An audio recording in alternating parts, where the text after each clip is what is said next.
Boa noite a todos, graça e paz do nosso Senhor Jesus Cristo. Louvado seja o Senhor por essa noite. O salmista vai dizer, Salmo 71, versículo 8, verso 8, né? Assim como cada dia transborda com sua beleza, a minha boca transborda de louvor. E foi isso que aconteceu aqui nesse momento, louvando e engrandecendo o nome do Senhor.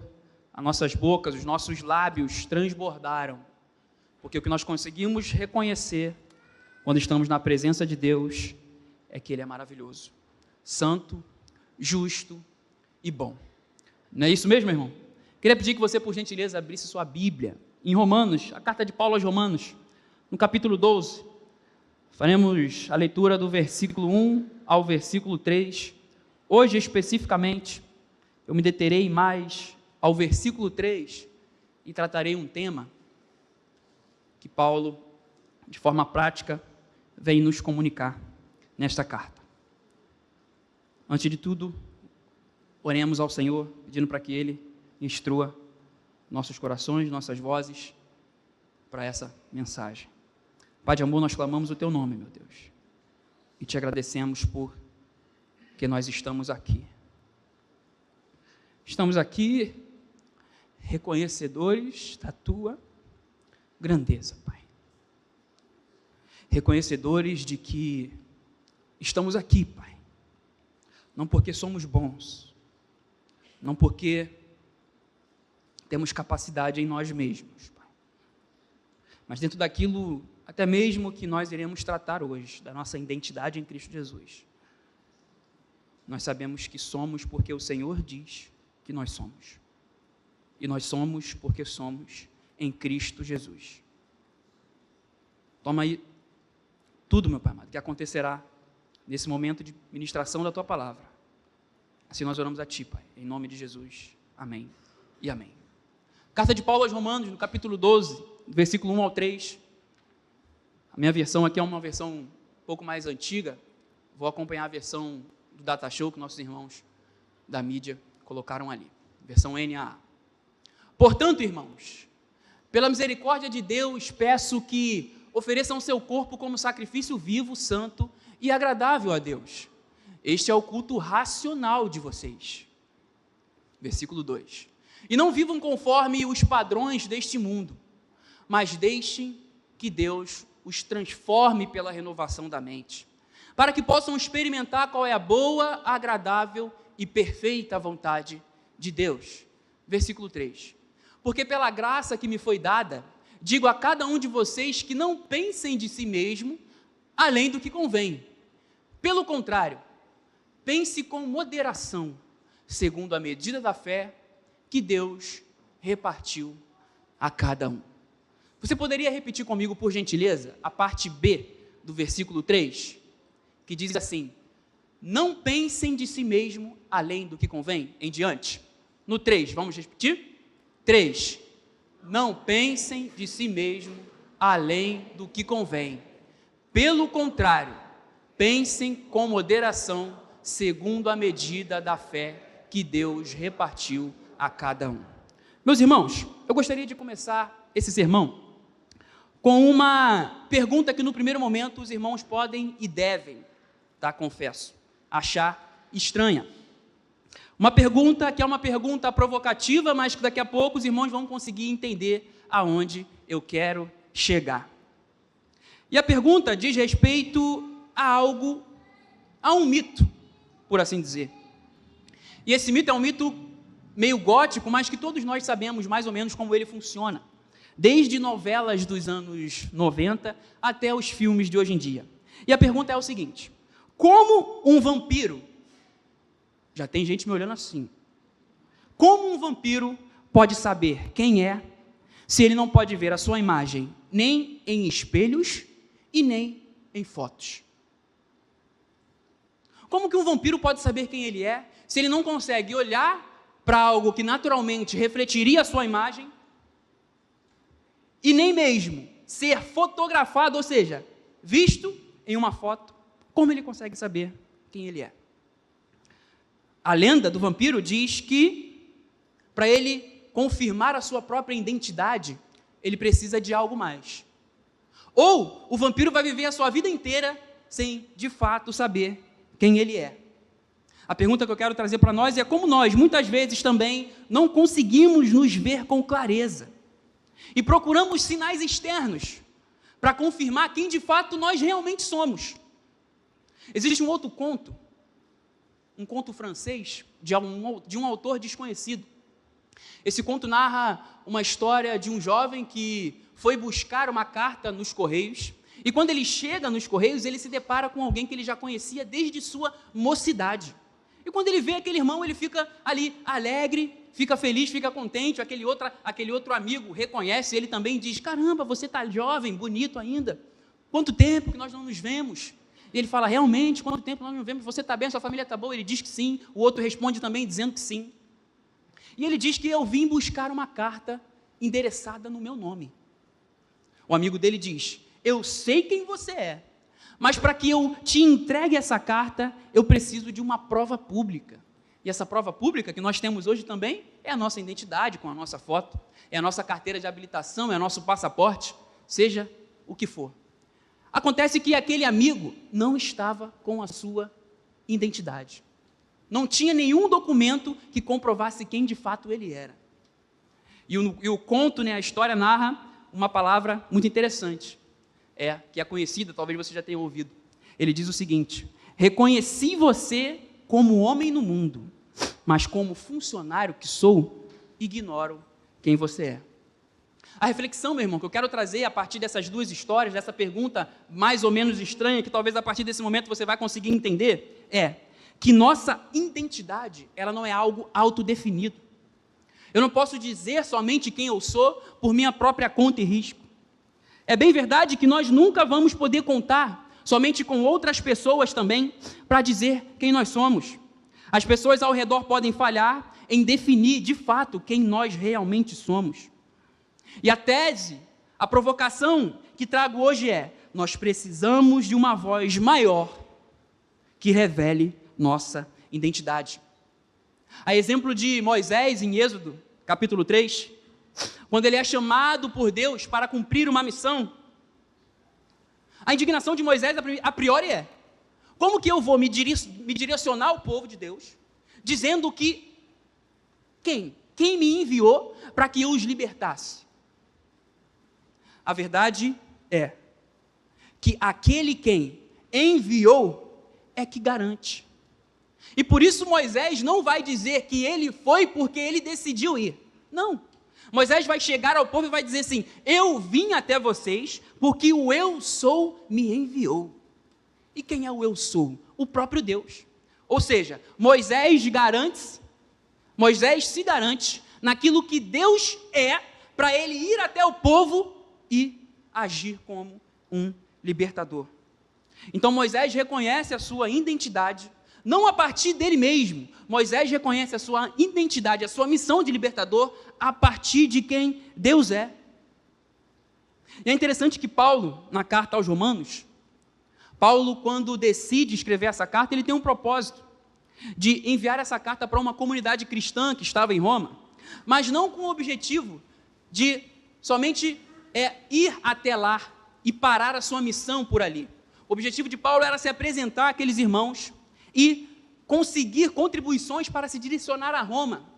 Nessa caminhada, isso não aconteceu como ele bem entendia, mas os temas tratados na carta aos Romanos, os teólogos hoje consideram como a carta que Paulo mais se debruçou em seus estudos. A carta em que pode ser considerada como um tratado teológico. Porque Paulo, no capítulo 1, vai falar a respeito da condução humana. Paulo vai tratar dos gentios. Paulo depois, no versículo 3, ele vai falar a respeito da justificação pela fé, e ele usa Abraão como exemplo. Paulo está fazendo um resumo da história da salvação. Depois, no capítulo 4, a partir do 4 ao 6, Paulo vai falar da nossa união com Cristo. Nós morremos com Cristo, mas nós ressuscitamos com Cristo. Depois Paulo vai dizer que o Espírito Santo capacita cada um de nós para vivermos essa vida. Depois Paulo também não vai deixar de tratar com Israel. Essa carta ela é direcionada aos judeus e também aos gentios. Então Paulo vai tratar o tema de Israel como ainda estando no plano de Deus, como esperança. ele fala sobre a soberania de Deus nessa eleição, ele fala sobre a esperança de salvação, e depois, a partir do versículo 11 e 12, que foi o que nós lemos, Paulo aborda o sacrifício que Cristo fez por nós na cruz como prova de misericórdia de Deus. É interessante dizer que, à medida em que Paulo vem trazer doutrina do capítulo 1 ao capítulo 11, a partir do capítulo 12, Paulo vem trazer a prática. Paulo está querendo dizer que ele tratou da doutrina, mas agora ele quer tratar da ética. Paulo passa da teologia para a vida, do ensino para o dever. O teólogo inglês F. Bruce afirma que a Bíblia, ela nunca ensina uma doutrina para simplesmente ser conhecida. Ela é ensinada para que seja transferida para a prática. E a prática que nós iremos tratar hoje é a respeito daquilo que nós acreditamos sobre nós mesmos. Não da perspectiva primeira da parte A do versículo 3, mas da parte B. Se os irmãos puderem colaborar mais uma vez e colocar o versículo na tela e permanecer com ele ali, por gentileza, porque eu recorrer a ele algumas vezes. Paulo diz o seguinte: porque pela graça que me foi dada, digo a cada um de vocês, que não pensem de si mesmos, além do que convém. Paulo, quando ele começa a tratar dos temas relacionados a quem nós somos, no capítulo 12, primeiramente Paulo vai falar sobre o nosso relacionamento com Deus. Então Paulo começa do versículo 1 ao 2, trazendo os temas relacionados ao culto racional. Ele diz que o culto racional não é um ritual, mas uma vida inteira oferecida a Deus. Então Paulo começa dizendo: portanto, meus irmãos, a palavra portanto no grego é a palavra parakaleo. Interessante que o grego aqui utilizado e explicado, ele vem trazer um significado de algo que Paulo vem pedir, mas não pedir assim como ele pediria outra qualquer coisa. Mas esse pedido do Paulo é um pedido veemente. É um pedido que Paulo faz tendo consciência de todos os temas que ele já tinha tratado do capítulo 1 ao capítulo 11. Ou seja, agora vocês já sabem quem são. Eu quero dizer para cada um de vocês que vocês precisam se apresentar a Deus como sacrifício vivo. E essa apresentação, aqui a palavra apresentar é interessante, porque Paulo utiliza uma palavra relacionada a sacrifício.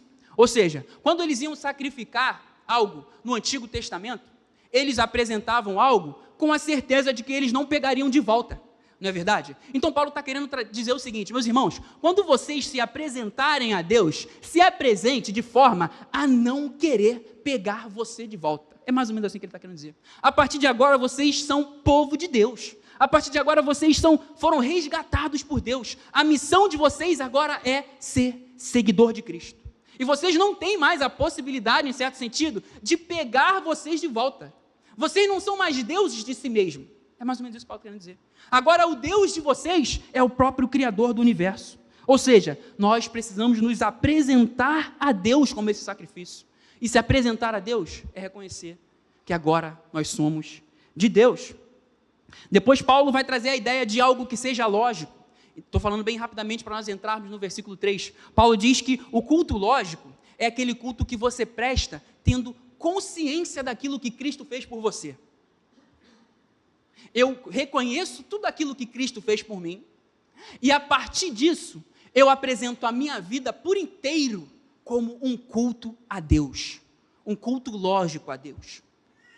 Na ministração da semana passada, do domingo passado, nosso pastor Eric aqui falou a respeito da vida missionária, não somente aqui dentro da igreja, como nós fazemos muito bem, aprendendo e ensinando, mas como um testemunho vivo para Deus. Ou seja, o culto lógico é o culto que aquilo que você faz aqui dentro, você faz lá fora. Então, após Paulo clamar os irmãos que olhassem para trás e vissem tudo aquilo que Cristo fez por eles, Paulo está dizendo: agora vocês precisam fazer para Cristo. Agora vocês precisam se tornar aquilo que Cristo quer fazer de vocês. E a partir disso vocês se transformarão. Ele fala a respeito da transformação da mente, né? A renovação interior. A palavra transformar aqui é a mesma palavra utilizada para metamorfose. É do grego morfê. Algo que se transforma, mas não retorna à sua forma primeira. Exemplo: uma lagarta, quando se torna uma borboleta, ela não pode voltar a ser lagarta, não é verdade? Paulo está querendo dizer que essa transformação da mente é uma transformação feita por ação do Espírito Santo de Deus, sem sombra de variação. E John Stott vai dizer então que o culto agradável a Deus, a partir da leitura desse capítulo, não é unicamente no interior, abstrato e místico, mas é nossa adoração diária, na nossa vida, em comunidade, no trabalho, na escola, no dia a dia. O culto lógico é o culto que eu reconheço a minha vida como um corpo, como um sacrifício vivo, santo e agradável a Deus, olho para trás e vejo tudo aquilo que Cristo fez por mim e sigo para frente, anunciando quem Cristo é pela minha vida. Mas agora no capítulo 3, Paulo, após falar do nosso relacionamento com Deus, do nosso relacionamento com a pessoa, com o Criador, ele vai falar do nosso relacionamento com nós mesmos. Aí eu recorro mais uma vez à ideia do vampiro que olha para o espelho e não consegue se reconhecer.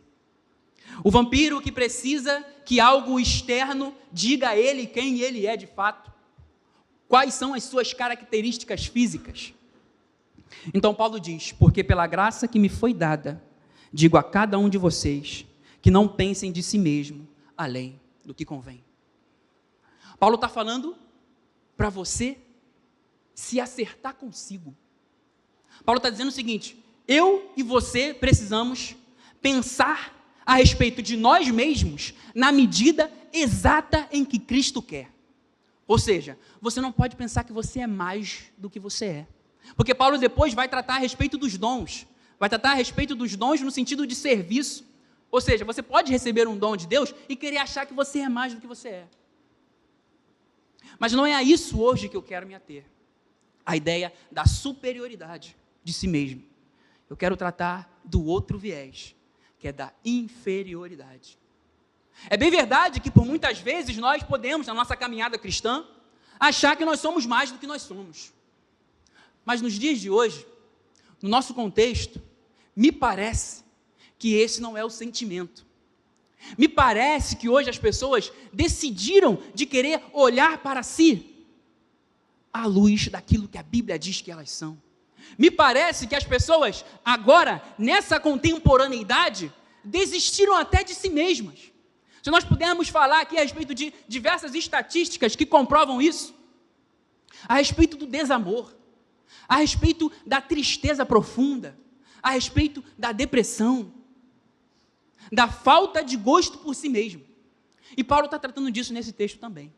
Paulo está dizendo que você não pode pensar que você é muito mais daquilo que você é. Mas ele está dizendo também que você não pode pensar que você é menos do que você é. O complexo de inferioridade, tratado na psicologia, tratado nos consultórios, tratado nas clínicas, o complexo de inferioridade. E o que vai, de fato, trabalhar o complexo de inferioridade na minha e na sua vida é a identidade de Cristo em nós. Tantos os que se exaltam como aqueles que se rebaixam aviltam a graça de Deus. Negar a realidade da nossa salvação, negar a honrosa posição que temos como os filhos de Deus, é falsa humildade. Os puritanos diziam que nós não podemos achar pouco o fato de sermos amados por Deus. Os puritanos eram aqueles que foram conhecidos por serem muitos devotos a Deus. Eles eram devotos, eles oravam muito, eles tinham uma vida de comunidade. E essa frase ressalta a sua cultura. E eles dizem: não podemos nós achar que é pouco o fato de Deus nos amar. E quando falamos de identidade de Cristo em nós, nós podemos recorrer à Bíblia e ver os adjetivos que irão tratar essa questão. Quando nós debruçamos, nós conseguimos enxergar que nós somos filhos de Deus, que nós somos herdeiros de Deus, que nós somos herança de Deus, que nós somos a menina dos olhos de Deus. Aí a pergunta que fica é: por que estamos achando que nós somos menos do que somos? Porque por muitas vezes achamos que nós não mereceríamos nem o amor de Deus. Isso aconteceu com Martim Lutero, no momento de sua conversão. Não só com ele, mas com muito de nós, acredito. O momento da sua conversão em que você olha para si mesmo e você fala: Senhor Jesus, não é possível, eu sou pecador, eu sou imundo, eu sou transgressor da sua lei, eu não sou merecedor do seu amor. Como que o Senhor enviou o seu Filho para me salvar? Parece que isso faz parte da conversão de todos, né? Em um momento da sua vida você vai olhar para si mesmo e vai falar assim: eu não mereço isso, eu não mereço o amor de Deus. Como pode se Deus olhar para mim como olhou para o cego e dizer: enxergue, eu tenho misericórdia de você. É mais do que claro que passa a justiça do mundo, porque quando nós falamos de algo justo, nós falamos de algo que precisa equilibrar. Justiça é equilíbrio, por assim dizer. Se você cometer um crime, a exemplo de a peso 10, a justiça precisa ser a peso 10, para que haja um equilíbrio. Mas quando nós falamos de amor de Deus, nós não estamos falando de equilíbrio, nós estamos falando de amor divino de Deus. Então não importa quanto seja o esgoto do nosso pecado, não importa qual o tamanho da transgressão que eu e você cometemos, o amor de Deus superabunda todo e qualquer pecado. Então o sentimento de inferioridade na vida do crente passa a se tornar algo, como os puritanos vão dizer, distante da vontade de Deus, longe daquilo que Deus quer para mim e para a tua vida. Ou seja, um pecado. Olhar para si como alguém inferior, pensar de si mesmo além daquilo que convém, ou seja, não só mais do que você é, mas que você é menos, é algo distante de Deus. E dentre as coisas que Cristo vai dizer que você e eu somos, Ele diz também que nós somos luz do mundo e sal da terra. Jesus diz aos seus seguidores em Mateus 5, capítulo 13 a 14, no capítulo 5, versículo 13 a 14, vós sois sal da terra e luz do mundo. E como eu e você iremos salgar o mundo, iluminar o mundo, é interessante que a ideia de iluminar o mundo é como basicamente funciona o sol e a lua, né? A lua não tem luz própria. A lua reflete a luz do sol. E eu e você também não temos luz própria. E o fato de não termos luz faz com que a gente ache, quando nos preocupamos somente com aquilo que os outros dizem de nós, ou até mesmo com a nossa imagem no espelho.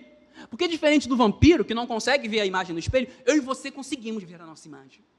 E às vezes é por isso mesmo. Você olha para aquela imagem e você fala: meu Deus. Eu, olho para a imagem e falo: olha o tamanho do meu nariz.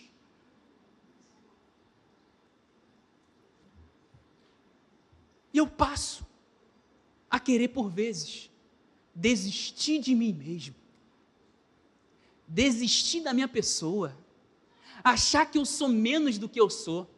Mas Cristo diz que eu sou embaixador de Cristo, sacerdócio real. Ele diz que eu sou nação santa, em 1 Pedro capítulo 2, versículo 9. Ele diz que eu sou mais do que isso, eu sou templo do Espírito Santo de Deus. Eu sou membro do corpo de Cristo. Eu sou aquilo que Cristo diz que eu sou.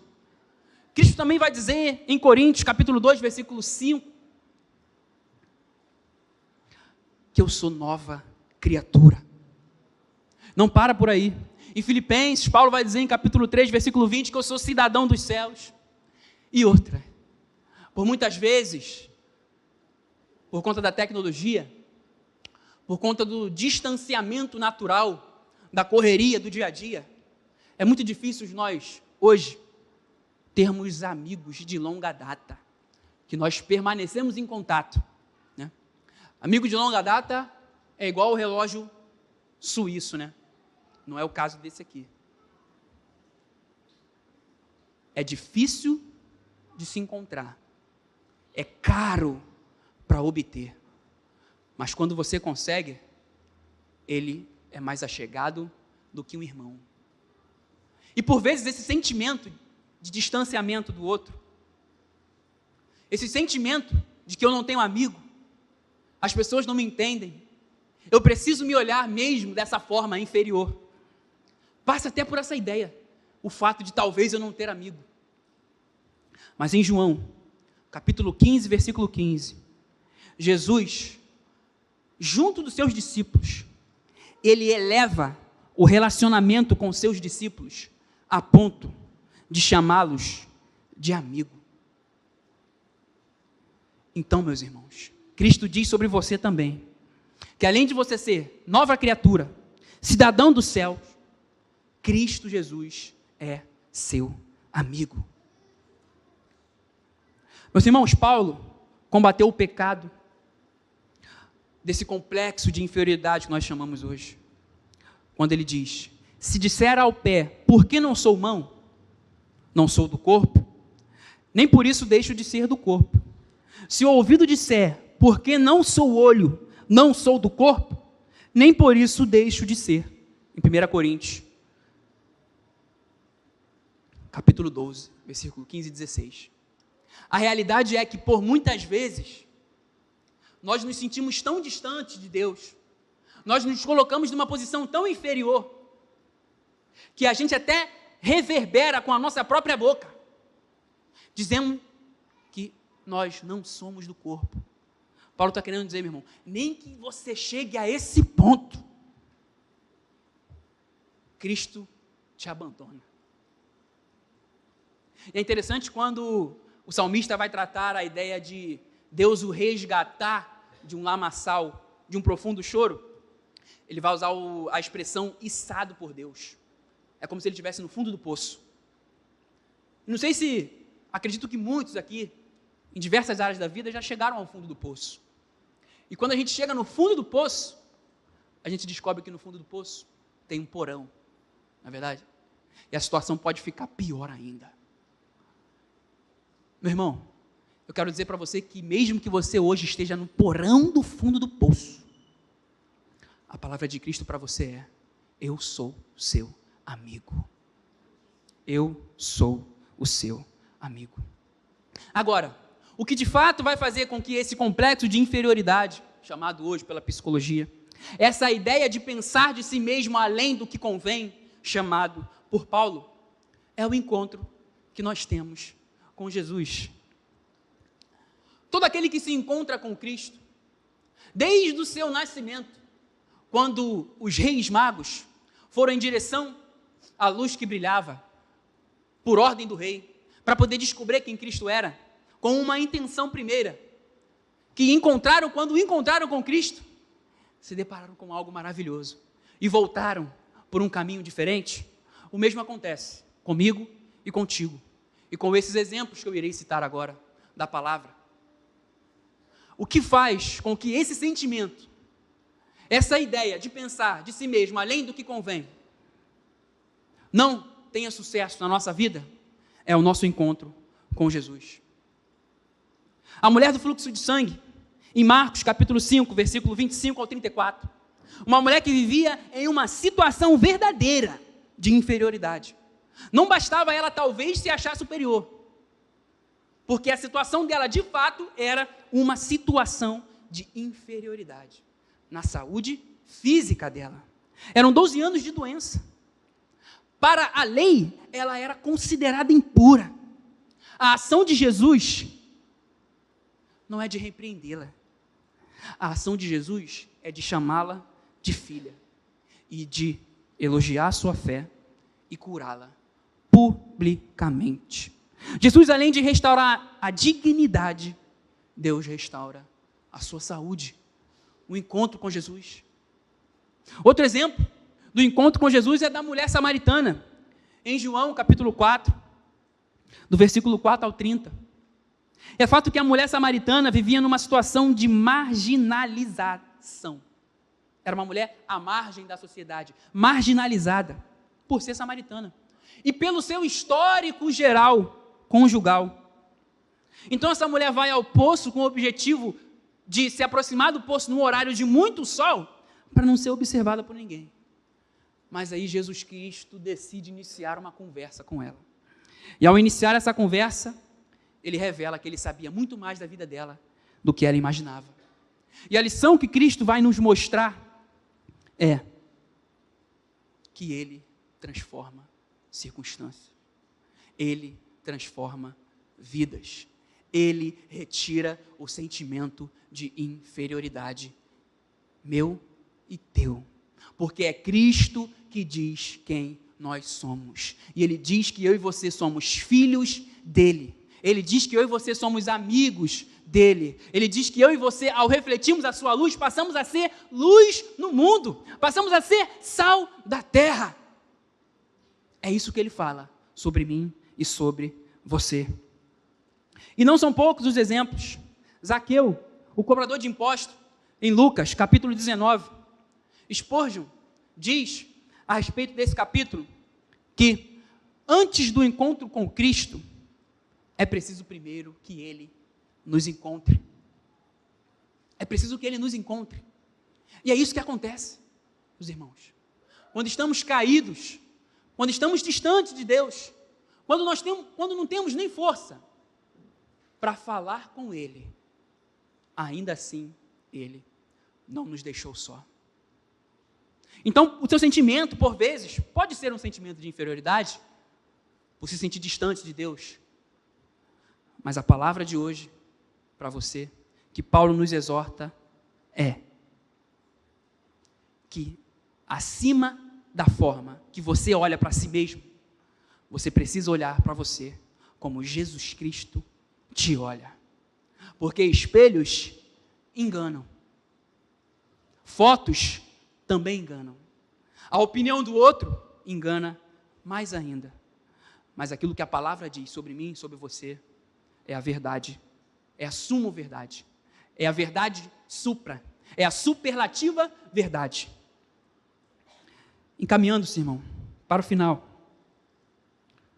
Eu queria dar outro exemplo da forma em que Cristo transforma a vida da pessoa, transforma o sentimento de inferioridade.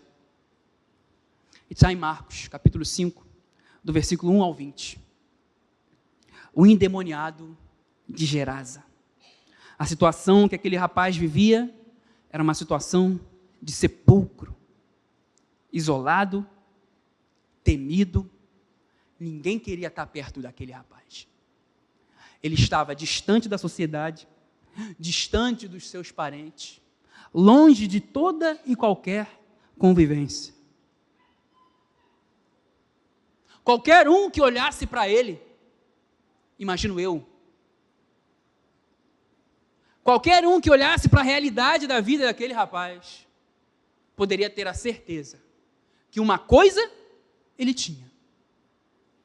Ele pensava de si mesmo, além daquilo que convinha. Porque ele olhava para a sua circunstância, via tristeza, isolamento e sepulcro. Sepulcro é a ideia de morte. A ideia de que acabou. Não tem mais chance. Sepulcro é a ideia de caixão fechado. Sepulcro é a ideia de fim da linha. Acabou, não tem mais chance. Para ele não dá mais. Para ele não dá mais. Mas a lição que Cristo nos dá é, ao encontrar-se com aquele rapaz, Cristo o liberta, Cristo devolve a ele a sua sanidade e mais do que isso, Cristo o envia como sua testemunha. Testemunha. Esse rapaz é um exemplo claro daquilo que Paulo vai dizer em Romanos 12, do versículo 1 ao 3. Paulo diz que aquilo que Cristo fez por nós deve ser como algo concreto na nossa vida. Ele não fez uma transformação na minha e na sua vida para que vivêssemos achando que somos mais do que somos. E nem muito menos para que vivêssemos achando que somos menos do que somos. Mas para que de forma racional, lógica e verdadeira, vivêssemos como Cristo diz quem eu e você somos. E esse rapaz passa a viver de forma a pregar a palavra de Deus, de forma a ser uma testemunha viva da restauração em que Cristo faz pelos seus, em que Cristo faz por aqueles que buscam o seu caminho. Na conclusão desse sermão, meus irmãos, e encaminhamento para esse momento de Santa Ceia, eu queria dizer que nem a ilusão do orgulho, nem a sombra da vergonha de quem nós realmente somos, a verdadeira identidade, minha e sua, vem de Deus, segundo a medida da fé que Ele deu a mim e a você. Porque é bem verdade que em Cristo nós enxergamos de forma equilibrada, de forma equânime e de forma verdadeira os pecadores que nós somos. Se eu parasse essa frase por aqui, após essa exposição, seria uma hipocrisia. A verdade é que nós precisamos enxergar de forma equilibrada e verdadeira os pecadores perdoados, amados e chamados para servir que somos. Como a Escritura mesmo lembra, em 2 Coríntios capítulo 5, versículo 7. Se alguém está em Cristo, é nova criatura. Salmista, no Salmo 139, 14, vai dizer: graças te dou, Senhor, visto que por modo assombrosamente maravilhoso me formaste. Aqui, o salmista está pensando exatamente aquilo que ele deveria pensar sobre si mesmo. Então nós aprendemos, meus irmãos, portanto, que a verdadeira medida de quem somos não vem de nós mesmos, nem do olhar alheio, mas da fé que Deus deu a cada um de nós. Reconhecer nossa identidade em Cristo é ver-nos com honestidade, equilíbrio e graça, nem inflados pelo orgulho, nem diminuídos pela vergonha, mas exatamente como Ele nos criou para sermos. Hoje, ao nos aproximarmos dessa Santa Ceia, meus irmãos e minhas irmãs, nós somos convidados a reconhecer essa identidade em Cristo Jesus, a nos lembrar que nós fomos perdoados, amados, chamados por Deus, e que o amor de Cristo é que nos transforma, é que nos mantém de pé, é que nos sustenta, e é o que finalizará a obra que Ele mesmo começou. Curve sua cabeça, que eu irei orar por você nessa noite. Pai de amor.